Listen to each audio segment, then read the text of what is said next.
Have you ever had that random creeping thought? What if one day I'm just forgotten? Not because you failed, not because you didn't try, but because the world just moved on. It's a quiet fear that lives in the background of so many lives, especially ours. We're surrounded by reminders that we have to make something of ourselves, be remembered, be known, be great. But deep down, a lot of us are just scared of disappearing. Psychologists call it existential anxiety. It's the fear that our time here won't mean anything when it's over. This fear is wired into us. It's human. We want our lives to matter. We want to believe that what we go through, the heartbreaks, the growth, the struggles, somehow leads to something greater, that it's not just dust. This fear gets stronger in a world like ours because everything is documented now. We track likes, views, milestones, career achievements. I even do this for my channel. And somewhere along the way, we started equating being seen with being significant. But attention is fleeting, and deep down, we know it. So we start chasing legacy, not because we're prideful, but because we want that sort of peace.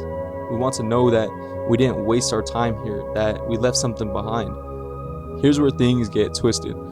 Legacy has nothing to do with how loud your life is. It has everything to do with the impact. There's a difference between being seen by everyone and being known by a few. When most of them must in fact believe that death is the end of everything. And it's quite interesting to watch what the unconscious is doing with the fact that it is apparently threatened with a complete end. Life behaves as if it were going on.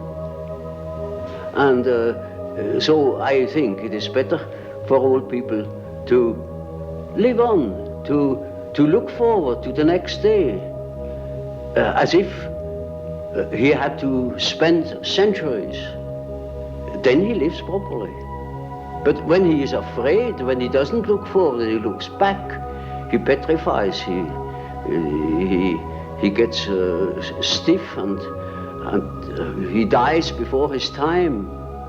But when he is living on, looking forward to the great adventure that is ahead, then he lives. Our culture praises visibility. If it's not on Instagram, did it even happen?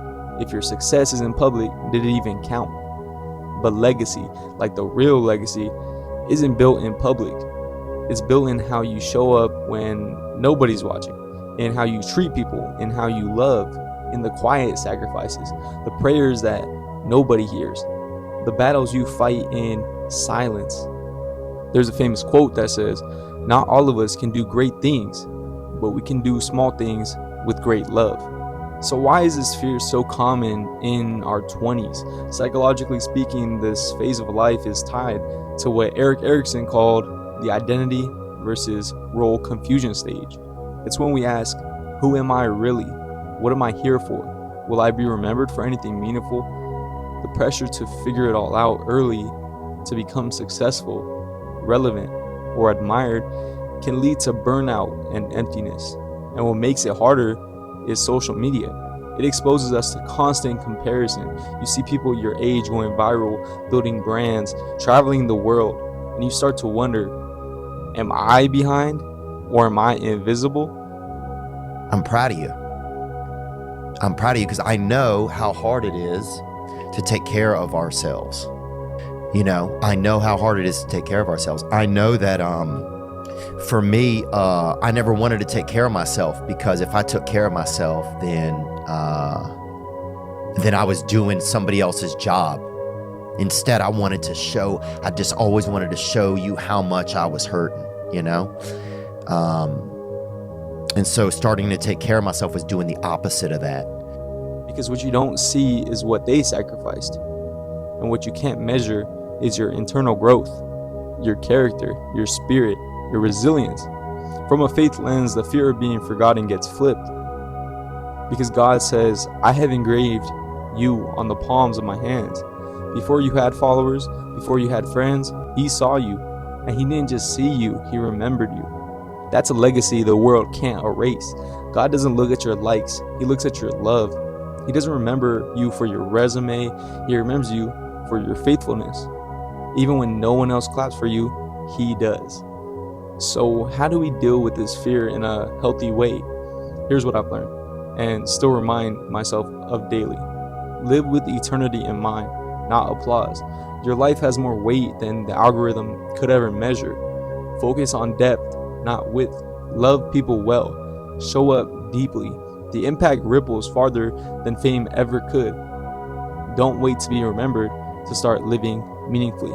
Your legacy is built now in how you treat the barista at Starbucks, how you pray when you're tired, how you forgive without being asked. Trust that your quiet obedience matters. You're planting seeds you might never see bloom, but that doesn't mean that they won't grow. If no one's told you lately, you're not forgotten. You were never invisible to God. You're not behind. And even if the world forgets your name, the creator of this universe would not. And that's the kind of legacy worth living for. So stop chasing memory and start chasing meaning. If this spoke to you, share it with somebody else who might need it. And remember, your life is not small and you are not small. Thank you and God bless.